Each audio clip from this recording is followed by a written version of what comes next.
दोस्तों, जैसे कि आप देख रहे हैं कीमियागरी चैनल और इस वीडियो के अंदर एक भाई साहब ने सवाल किया कि सर हमें खरल तशवीह के बारे में बताएं कि खरल तशवीह क्या होता है। जैसे कि आप देख रहे हैं, इस चीज़ को कहा जाता है खरल।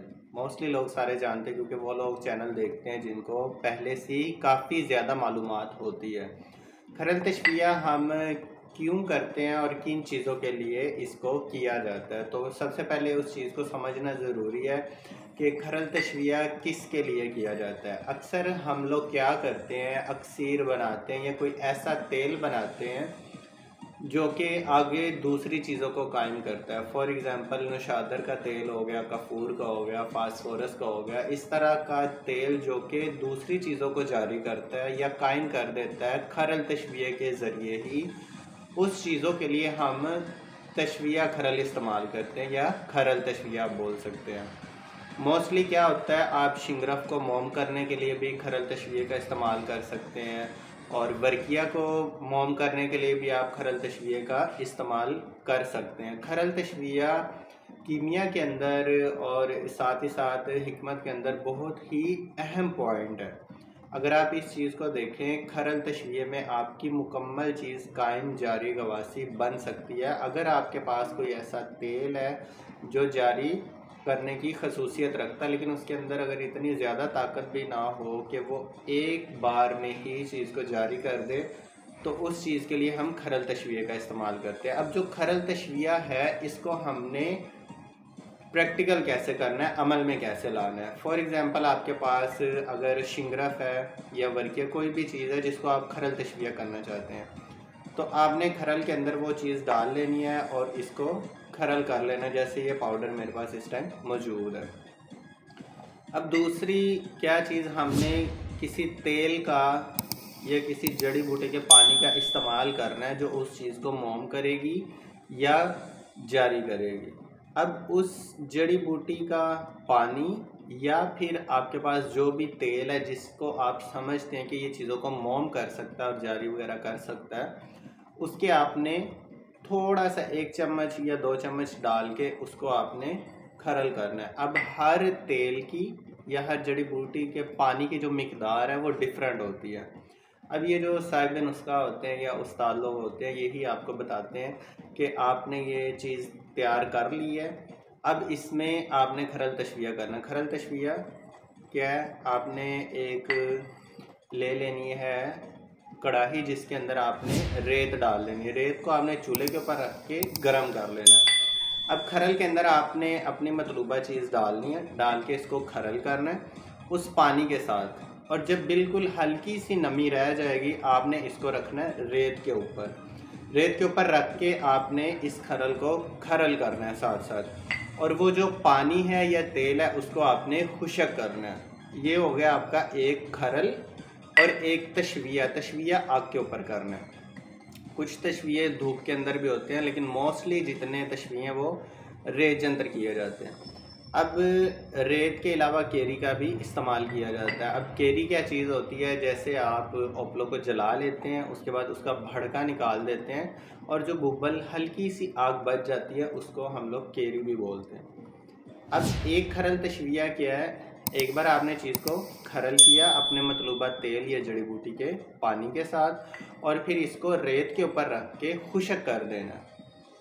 ये आपका एक खरल तशवीह होगा। उसके बाद आप दोबारा से उस चीज़ को खरल करेंगे अपने मतलूबा तेल या जड़ी बूटी के पानी के साथ, और उसको आपने दोबारा से रेत के ऊपर रख के खुशक करना है। ये हो गया दूसरा तशवीह। यानी मुख्तलिफ अमल के अंदर मुख्तलिफ टाइम पीरियड में चीज़ मोम हो सकती है, जारी और कायम भी हो सकती है, फिर उसका टेस्ट किया जाता है आगे। अब यहाँ पे आप क्या करेंगे, 7 तशवीह कर लिए, 8 तशवीह कर लिए, तो जितने भी तशवीहों के अंदर आपकी मतलूबा चीज़ बन जाती है उतने टाइम आपने खरल तशवीह करना होता है। खरल तशवीह की कोई ख़ास लिमिट नहीं होती, क्योंकि हर बंदे के खरल करने का तरीका अपना होता है। क्योंकि अक्सर लोग चीज़ों को अच्छे से खरल करते हैं, इसके अंदर खरल जो होता है ना, ये भी बहुत ज़्यादा मायने रखता है। और हर बंदे का जो तरीक़ेकार होता है वो डिफरेंट होता है। हाथ की सफाई जिसको हम लोग बोलते हैं, एक बंदे को महारत हासिल है एक चीज़ के ऊपर, तो हो सकता है कि वो 7 खरल तशवीयों के अंदर चीज़ को मौम कर ले या जारी कर ले, और वहीं पर वही चीज़ें अगर आपको दी जाएँ तो हो सकता है आपसे 10 खरल तशवीयों में भी वो चीज़ मौम ना बने या जारी ना हो। लिहाजा आपने ये चीज़ काउंट नहीं करनी कि 7 दफ़ा उस बंदे ने खरल तशवीह किया और उसकी चीज़ मौम बन गई, तो मैं भी 7 दफ़ा करूँगा तो हो सकता है कि मेरी चीज़ भी मौम बन जाए। ऐसा हरगिज़ नहीं है। खरल तशवीह आपने तब तक करना है जब तक चीज़ आपकी मौम ना बन जाए। अब उस चीज़ को आगे जारी कैसे चेक करना है? मोस्टली जो कोयला होता है लकड़ी का, उसको हम जला के, और जो मतलूबा चीज़ है जैसे काफूर है, वर्किया है, जितनी भी रूही चीज़ें हैं जिनको हमने मौम किया है, इसको कोयले के ऊपर डालना है। और अगर वो कोयला जो सुरख है बगैर धुआं दिए वो चीज़ उसमें तेल बन के जाए और कोयले को बुझा दे, इसका मतलब है कि वो गवास कर रही है कार्बन के अंदर। अब हम कोयले के ऊपर ही क्यों चेक करते हैं, ये एक बहुत ही अहम सवाल है। तो इसका जवाब भी मैं इसी वीडियो के अंदर आपको देता चलूँ। बेसिकल जो डायमंड होता है, डायमंड को ही हम लोग क्या करते हैं, पुख्ता करने की कोशिश करते हैं। तो जो डायमंड है इसको पुख्ता करने के लिए जिन चीज़ों को हम मौम कर रहे हैं, फास्फोरस है, सोडियम मेटल, काफूर, वर्किया, सिमल्फार, मुख्तलिफ़ चीज़ों से आप इस चीज़ को पुख्ता करने की कोशिश करते हैं। बेसिकल जो डायमंड होता है ये सारे का सारा कार्बन होता है, और जो दूसरा कोयला होता है वो भी कार्बन है।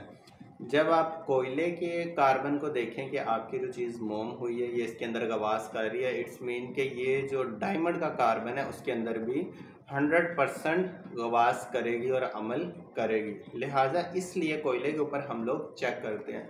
अक्सर लोग वैसे पत्रे के ऊपर भी चेक कर लेते हैं, तांबे के पत्रे के ऊपर।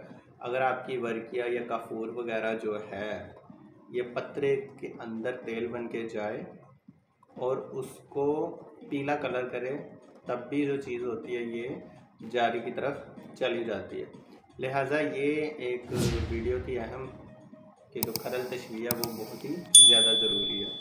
खरल तशवीह करके आप बहुत सारी चीज़ों को बआसानी से कायम और जारी कर सकते हैं, लेकिन उसके लिए जो तेल है, ये जड़ी बूटी का पानी है, वो आपके पास होना बहुत ज़रूरी है। तो अभी तक के लिए इतना ही, तो मिलते हैं नेक्स्ट वीडियो के अंदर। और दूसरा जो सीजी पंसार स्टोर लाहौर है, अगर आप पूरे पाकिस्तान से कीमिया या पंसार की प्रोडक्ट्स मंगवाना चाहते हैं तो स्क्रीन पे दिए गए व्हाट्सअप नंबर पर रब्ता कर सकते हैं। तो मिलते हैं नेक्स्ट वीडियो में, और अगर आपको कोई सवाल हो तो आप व्हाट्सअप के ऊपर मैसेज करके पूछ सकते हैं। अल्लाह हाफ़िज़।